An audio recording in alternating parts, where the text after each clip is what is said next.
ಶ್ರೀ ಗುರುಭ್ಯೋ ನಮಃ. ಗಂ ಗಣಪತಯೇ ನಮಃ. ದ್ರಾಂ ದತ್ತಾತ್ರೇಯಾಯ ನಮಃ. ಇದು ಕರ್ಕ ರಾಶಿಯ ಮಾಸ ಭವಿಷ್ಯ ಏಪ್ರಿಲ್ ತಿಂಗಳು. ನೋಡಿ, ಒಂದು 3 ಭಾಗವಾಗಿ, ಒಂದು ಗ್ರಹಗಳು ಯಾವ ರೀತಿಯಾಗಿ ನಿಮಗೆ ಅನುಕೂಲಕರವಾಗಿವೆ, ಅದರಿಂದ ಸಿಗುವಂತಹ ಫಲ ಏನು, ಮತ್ತು ಈ ಕೆಟ್ಟ ಫಲಗಳಿಗೆ ನಾವು ಯಾವ ರೀತಿಯ ಪರಿಹಾರವನ್ನು ಮಾಡ್ಕೊಳ್ಬೇಕು ಅಂತ ಹೇಳಿಬಿಟ್ಟು ಇವತ್ತಿನ ದಿವಸ ನಾವು ಈ ವಿಷಯದಲ್ಲಿ ಚಿಂತನೆಯನ್ನ ಮಾಡ್ತೇವೆ. ಜ್ಯೋತಿಷ್ಯ ಗ್ರಂಥಗಳ ಆಧಾರದ ಮೇಲೆ ಮತ್ತು ಗ್ರಹಗಳ ಒಂದು ಸ್ಥಾನದ ಬಲದ ಮೇಲೆ ಈ ವಿಶ್ಲೇಷಣೆಯನ್ನ ಮಾಡ್ತೇವೆ. ತಮಗಿಷ್ಟ ಆಗಲಿ ಬಿಡ್ಲಿ, ಜ್ಯೋತಿಷ್ಯ ಗ್ರಂಥ ಯಾವ ರೀತಿಯಾಗಿ ತಿಳಿಸಿದೆಯೋ ಅದೇ ಪ್ರಕಾರ ನಾನು ತಮ್ಮೊಂದಿಗೆ ಈ ವಿಷಯವನ್ನ ಹಂಚಿಕೊಳ್ತೇನೆ. ನೋಡಿ, ಮುಖ್ಯವಾಗಿ ಅಂತಂದ್ರೆ ಈ ಒಂದು ಮಾಸದಲ್ಲಿ ಏಪ್ರಿಲ್ ತಿಂಗಳಲ್ಲಿ ಒಂದು 3 ಗ್ರಹಗಳನ್ನ ಬಿಟ್ರೆ ಬಾಕಿ ಎಲ್ಲ ಗ್ರಹಗಳು ನಿಮಗೆ ತುಂಬಾ ಅನುಕೂಲಕರವಾಗಿವೆ. ಯಾವುದು ಅಂತ ಕೇಳಿದ್ರೆ, ಒಂದು ರವಿ, ಕುಜ ಮತ್ತು ಬುಧ ಅಷ್ಟಾಗಿ ನಿಮಗೆ ಶುಭಕರವಾಗಿಲ್ಲ. ಅದನ್ನು ಬಿಟ್ರೆ ನೋಡಿ, ಗುರು, ಶುಕ್ರ, ಶನಿ, ರಾಹು, ಕೇತುಗಳು ತುಂಬಾ ಅನುಕೂಲಕರವಾಗಿವೆ. ಹಾಗಾಗಿ ಅದರಲ್ಲೂ ವಿಶೇಷವಾಗಿ ಗುರು ತುಂಬಾ ಅನುಕೂಲಕರವಾಗಿರೋದ್ರಿಂದ ಅಂತಂದ್ರೆ ಏಕಾದಶ ಸ್ಥಾನದಲ್ಲಿ ಮುಂದುವರಿತಾ ಇರೋದ್ರಿಂದ, ಅಂದ್ರೆ 11ನೇ ಸ್ಥಾನದಲ್ಲಿ ಗುರು ಮುಂದುವರಿತಾ ಇದ್ದಾನೆ.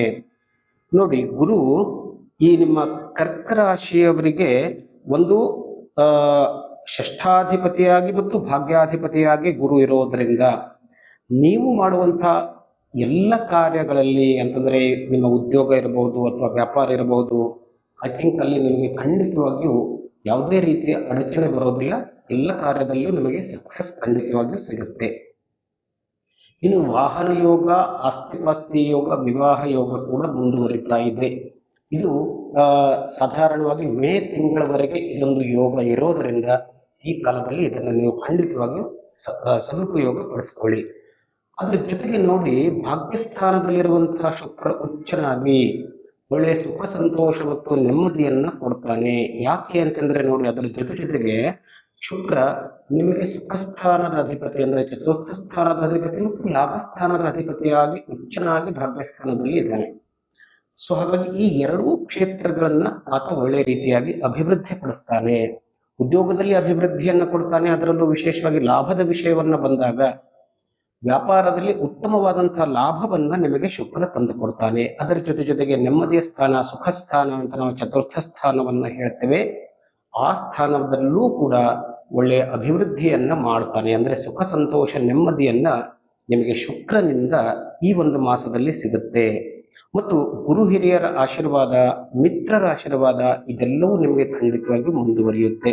ಅಂದ್ರೆ ಸಾಧ್ಯವಾದಷ್ಟು ನಿಮ್ಮ ಮೇಲಧಿಕಾರಿಗಳಿರಬಹುದು ಅಥವಾ ನಿಮ್ಮ ಮಿತ್ರ ಬಂಧು ಪರಿವಾರದವರು ನಿಮಗೆ ಗೌರವವನ್ನ ಕೊಡ್ತಾರೆ, ನಿಮಗೆ ಆದರವನ್ನ ಕೊಡ್ತಾರೆ, ನಿಮ್ಮ ಜೊತೆಗೆ ಸಹಕಾರವನ್ನ ಮುಂದುವರಿಸ್ತಾರೆ.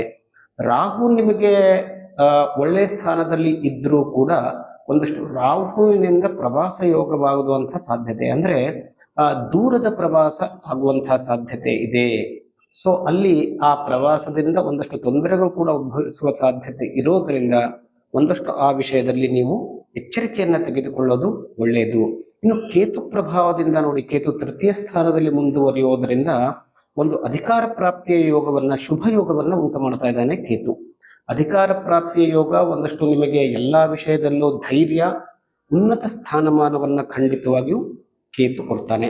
ಇದು ಒಳ್ಳೆಯ ಗ್ರಹಗಳ ಫಲ ಇದು. ಆದ್ರೆ ಮುಖ್ಯವಾಗಿ ನೋಡಿ, ನೀಚನಾದಂತಹ ಕುಜ ನಿಮ್ಮ ರಾಶಿಯಲ್ಲೇ, ಅಂದ್ರೆ ಕರ್ಕ ರಾಶಿಯಲ್ಲಿ ನೀಚನಾಗಿ ಪ್ರಥಮ ಸ್ಥಾನದಲ್ಲಿ ಕುಜ ಇರೋದ್ರಿಂದ ವಿಶೇಷವಾಗಿ ನೋಡಿ, ಮಾನಸಿಕ ಮತ್ತು ಶಾರೀರಿಕವಾಗಿ ಬಹಳಷ್ಟು ಪ್ರಭಾವವನ್ನ ಬೀರುತ್ತಾನೆ.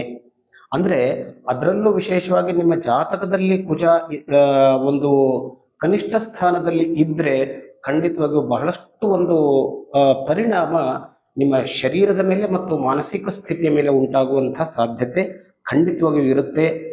ಈ ಕೇತು ಕುಜನ ಪ್ರಭಾವದಿಂದ ನೋಡಿ, ಸ್ವಲ್ಪ ಮಟ್ಟಿನ ಡಿಪ್ರೆಷನ್ ಅಂತಂದ್ರೆ ಮಾನಸಿಕ ಒತ್ತಡ ಜಾಸ್ತಿ ಆಗುತ್ತೆ, ರಕ್ತದ ಒತ್ತಡ ಜಾಸ್ತಿ ಆಗುತ್ತೆ. ಹಾಗಾಗಿ ಆರೋಗ್ಯದಲ್ಲಿ ಏರುಪೇರಾಗುವಂತಹ ಸಾಧ್ಯತೆ ಇದೆ.